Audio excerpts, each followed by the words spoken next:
Dubai സിറ്റിയിൽ താമസിക്കുന്നതിനേക്കാളും ചെലവ് കുറവാണ് ദുബായിലെ മറ്റ് എമിറേറ്റുകളിൽ ജീവിക്കാൻ. പലരും ദുബായിലാണ് ജോലി ചെയ്യുന്നതെങ്കിലും ഷാർജ, അബുദാബി എന്നിവിടങ്ങളിലാണ് താമസിക്കുന്നത്. ഇപ്പോഴിതാ ഷാർജയിൽ പുതിയ വാടക കരാർ നിയമം പ്രഖ്യാപിച്ച് ഭരണാധികാരി സുപ്രീം കൗൺസിൽ അംഗവുമായ Sheikh doctor Sultan bin Muhammad Al Qasimi രംഗത്തെത്തിയിരിക്കുന്നു.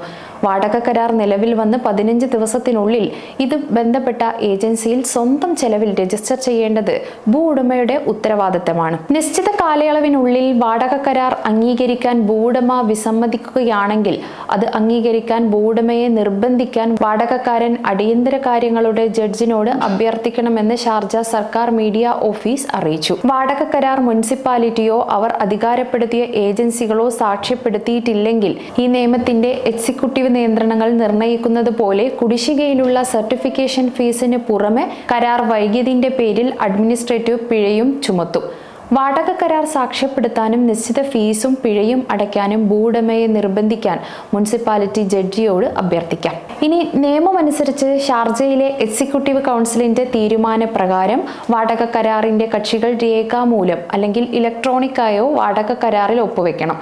ഒരു സാക്ഷ്യപ്പെടുത്തിയ വാടക കരാർ ഇല്ലെങ്കിൽ വാടക ബന്ധത്തിലെ എന്തെങ്കിലും കക്ഷിക്ക് എമിറേറ്റ്സിലെ വാടക തർക്ക കേന്ദ്രത്തിൽ ഒരു കേസ് ഫയൽ ചെയ്യാം. ഭൂവുടമ ബന്ധപ്പെട്ട രേഖകൾ ഹാജരാക്കിയ ശേഷം പാട്ടക്കാരൻ സർട്ടിഫിക്കേഷൻ ഫീസ് അടച്ച് കരാർ സാധൂകരിക്കണം. ഇനി പുതിയ വാടക നിയമം അനുസരിച്ച് വാടക കരാറിലെ കക്ഷികളുടെ സമ്മതമില്ലാതെ 3 വർഷം അവസാനിക്കുന്നതിന് മുമ്പ് വാടക വർദ്ധിപ്പിക്കാൻ പാടില്ല.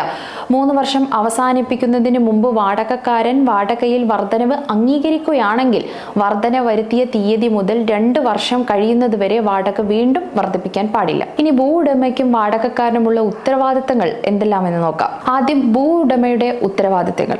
ഒന്നാമതായി, വാടകയ്ക്കെടുത്ത വസ്തുവും അതിൻ്റെ അനുബന്ധ സാമഗ്രികളും അതേ അവസ്ഥയിൽ വാടകക്കാരൻ കൈമാറണം. വാടകയ്ക്ക് നൽകിയ വസ്തുവിന് ആവശ്യമായ അറ്റകുറ്റപ്പണികൾ നടത്താൻ കരാറിലുള്ള വ്യവസ്ഥ അനുസരിച്ച് മാത്രമായിരിക്കും. ഇനി മൂന്നാമതായി, വാടകക്കാരൻ രേഖാമൂലമുള്ള അനുമതിയില്ലാതെ വാടകയ്ക്കെടുത്ത വസ്തുവിൽ അതിൻ്റെ ഉപയോഗത്തെ തടയുകയോ ദോഷകരമായി ബാധിക്കുന്ന എന്തെങ്കിലും മാറ്റങ്ങൾ വരുത്തുകയോ ചെയ്യരുത്. ഇനി അടുത്തത്, വാടകക്കാരനെ ശല്യപ്പെടുത്തുന്നതോ വാടക വസ്തു ഒഴിയാൻ സമ്മർദ്ദം ചെലുത്താനോ പാടില്ല. അവസാനമായി ശ്രദ്ധിക്കേണ്ട കാര്യം, വാടകക്കാരൻ മുമ്പടച്ച കോഷൻ ഡെപ്പോസിറ്റ് കരാർ അവസാനിക്കുന്നതിനുമ്പോൾ തിരിച്ചു നൽകണം.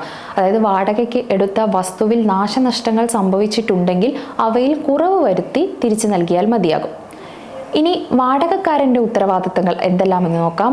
ഒന്നാമതായി, നിശ്ചിത ദിവസത്തിനുള്ളിൽ വാടക അടയ്ക്കണം. വാടക കരാറിൽ പറഞ്ഞിരിക്കുന്ന പ്രകാരം വാടക വസ്തുക്കൾ ഉപയോഗിക്കണം. മൂന്നാമതായി, ഭൂ ഉടമയിൽ നിന്നും രേഖാമൂലമുള്ള അനുമതിയും ബന്ധപ്പെട്ട അധികാരികളിൽ നിന്ന് ആവശ്യമായ ലൈസൻസുകളും നേടാതെ വാടകയ്ക്കെടുത്ത വസ്തുവിൽ ഒരു തരത്തിലുള്ള മാറ്റങ്ങളും വരുത്താൻ പാടില്ല. ഇനി അടുത്തത്, പാട്ടകാലാവധി അവസാനിച്ചതിന് ശേഷം പാട്ടത്തിനെടുത്ത വസ്തുവിൽ നിർമ്മാണങ്ങൾ ഒഴിവാക്കണം. അവസാനമായി ശ്രദ്ധിക്കേണ്ടത്, വാടകയ്ക്കെടുത്ത വസ്തുക്കൾ പരിപാലിക്കണം. അതായത് കേടുവരുത്താൻ പാടില്ല എന്ന് ചുരുക്കം. ഇത് മാത്രമല്ല, എമിറേറ്റ്സിലെ വാടക, പാർപ്പിട, വ്യാവസായിക, പ്രൊഫഷണൽ ആവശ്യങ്ങൾക്കായുള്ള വാടകയ്ക്കെടുത്ത വസ്തുക്കൾക്കും ഈ നിയമത്തിലെ വ്യവസ്ഥകൾ ബാധകമായിരിക്കും.